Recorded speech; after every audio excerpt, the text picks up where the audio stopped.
Maren Kessler had been a nurse at Oak Ridge Memorial for exactly 4 days when the trouble started. She moved through the corridors with the same quiet efficiency she'd once used clearing rooms in Kandahar. Her red hair braided tight, her expression unreadable to anyone who didn't know what to look for. Nobody at this hospital knew what to look for. To them, she was just the new hire, competent but forgettable, the kind of nurse who did her job and didn't ask for attention. That was exactly how she wanted it. Room 412 belonged to Richard Sterling, a real estate developer worth more money than most of the doctors on staff would see in 10 lifetimes combined. Recovering from a hip replacement that had gone sideways with an infection. Richard was demanding but manageable. His son Julian was the problem. Julian Sterling walked into that hospital like he owned the floor tiles because, in his mind, money meant ownership of everything it touched, including people. He'd trained in mixed martial arts since he was 14, had a black belt in Krav Maga his father bragged about at country club dinners, and had never once in his 26 years faced a consequence he couldn't buy his way out of. The trouble began over a phone. Julian had been recording a video call in the hallway outside his father's room, loud enough that it was disturbing 3 other patients trying to rest, when Dr. Emily Vance, the attending physician, politely asked him to lower his voice or step outside. Julian turned on her with the kind of contempt that comes from a lifetime of never being told no. "Do you know who my father is?" he said, loud enough that the nurse's station could hear every word. "One phone call and you're all unemployed." Maren was 3 doors down changing an IV bag when she heard the escalation. She didn't rush. Rushing was what amateurs did. She finished securing the line, checked the flow rate, and only then walked toward the sound of Julian's voice rising into something uglier. By the time she reached the hallway, he had stepped into Dr. Vance's space, close enough that the doctor had backed against the wall, and 2 other nurses stood frozen, phones half raised, unsure whether filming would help or make things worse. "Step back," Maren said. Not loud, not a question. Julian turned, and for the first time, his eyes landed on her. He took in the scrubs, the braid, the calm face, and clearly decided she was the least threatening person in the building. He smiled, the kind of smile that had gotten him out of 100 situations with a checkbook. "And who's going to make me?" "You. I'm asking you to step back and lower your voice. This is a hospital. There are sick people trying to sleep." Something about her steadiness, the total absence of fear in her voice, seemed too great on him, more than any shouting could have. He stepped closer instead of further, close enough that his shadow fell across her, and he laughed. "I'll drop you before you even blink," he said, loud enough for the whole hallway to hear, raising a hand near her shoulder like he might shove her back to prove the point. "I've got a black belt. Sweetheart, you want to find out what that means." The hallway went silent. Dr. Vance's hand had gone to her phone, ready to dial security. The 2 nurses had stopped breathing.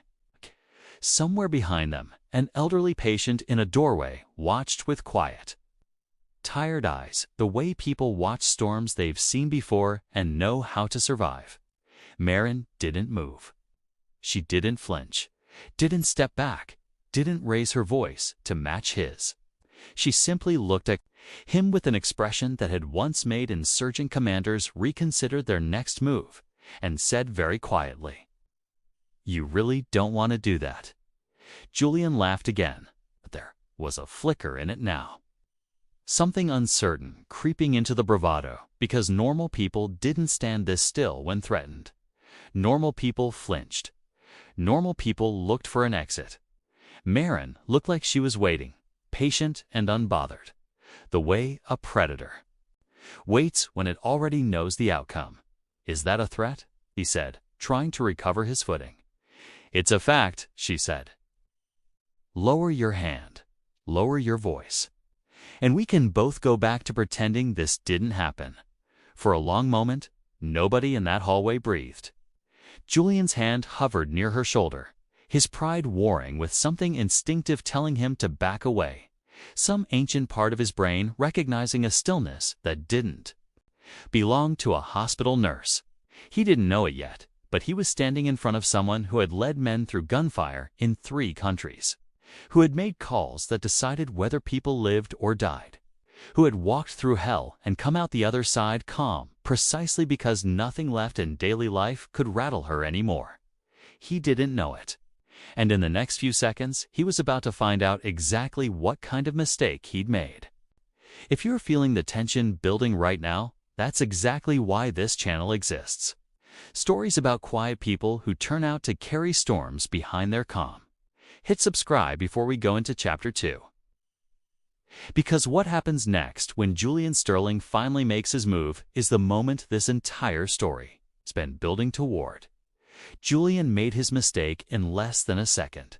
His hand, still hovering near her shoulder, finally closed the distance, meaning to shove her back against the wall the way he'd seen intimidation work 100 times before. He never got the chance to finish the motion. Marin's hand came up and caught his wrist mid-air. Not violently, not even quickly by the standards of what she was capable of, but with a precision that redirected his entire momentum sideways. His shoulder rotated, his balance broke, and before he understood what had happened, he was against the wall himself, his own arm bent at an angle that made every nerve in it scream a warning. His black belt training suddenly useless against a body that moved like it had done this 10,000 times under conditions far worse than a hospital hallway. "I said, lower your hand," Marin said, her voice exactly as calm as it had been 30 seconds earlier, as though nothing about the last 3 seconds had required any effort at all. Julian's face went through disbelief, then panic, then something closer to fear as he registered that the woman holding his arm against the wall hadn't even raised her heart rate. He tried to twist free, the instinct of a man who'd never lost a sparring match in his gym, and found that every attempt only tightened the pressure on his joints, her control absolute, her expression untroubled. "Let go of me," he said, his voice cracking from bravado into something smaller. "When?" "You've calmed down," she said. "Not before." Dr. Vance stood frozen against the wall, phone still in her hand, staring at the scene with an expression caught between relief and disbelief. The 2 nurses had stopped pretending to film and were simply watching, mouth slightly open, because nothing in 4 years of nursing school had prepared them for what they were witnessing. Down the hallway, hospital security finally arrived, 2 guards jogging toward the commotion, only to stop short when they took in the scene. Julian Sterling, black belt, gym rat, son of one of the wealthiest men in the state, pinned against a hospital wall by a nurse who looked like she was waiting for her coffee break. "Ma'am, we've got it from here," one of the guards said carefully, unsure how to address a situation that defied every training scenario he'd ever run. "He's calm now," Marin said, releasing Julian's wrist, with the same unhurried precision she'd used to catch it. Julian staggered back, cradling his arm, his face flushed with a humiliation that money had never taught him how to survive. He looked at her, really looked, searching for some explanation, some category he could file her into that made sense of what had just happened. "Who are you?" he finally said. Quieter now, all the swagger drained out of his voice. "Someone doing her job," Marin said, "which right now means asking you to leave this floor before I have to explain to your father why his hospital visit ended with hospital security instead of a warm bed." It was Richard Sterling himself who ended up hearing the full story 20 minutes later, propped up in his hospital bed, listening as Dr. Vance recounted what had happened in careful, measured words, still visibly shaken by what she'd witnessed. Richard, for all his money and all his son's arrogance, had not gotten wealthy by being foolish. And he recognized immediately that something unusual had just happened in his hospital corridor. When Marin came in later to check his vitals, professional and unbothered as though the entire incident had already left her mind, he studied her with new eyes. "My son said you moved like military," he said carefully. "Special forces. Maybe I moved like someone who didn't want your son to hurt himself or anyone else," Marin said, checking his chart. That's not an answer. She looked up, and for just a moment, something flickered behind her calm. Controlled eyes, something that had seen things Richard Sterling's money could never touch, could never buy, could never protect his son from learning the hard way. I led a Navy SEAL platoon for 6 years, she said simply. Your son is lucky. I've spent the last 2 learning how to walk away from confrontations instead of finishing them. Richard said nothing for a long moment, processing the fact that his son had put his hands on a woman who had commanded elite warriors through combat most people couldn't imagine, and had walked away with nothing worse than a bruised ego and a badly needed lesson in humility.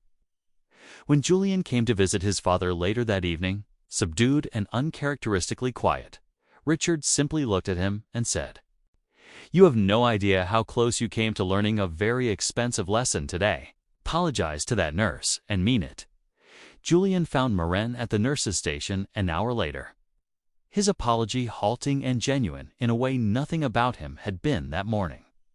She accepted it with the same steady grace she brought to everything else, already moving on to her next patient, because for her, this had simply been another Tuesday, another moment where quiet competence outperformed loud arrogance, another reminder that the most dangerous people in any room are rarely the ones announcing it.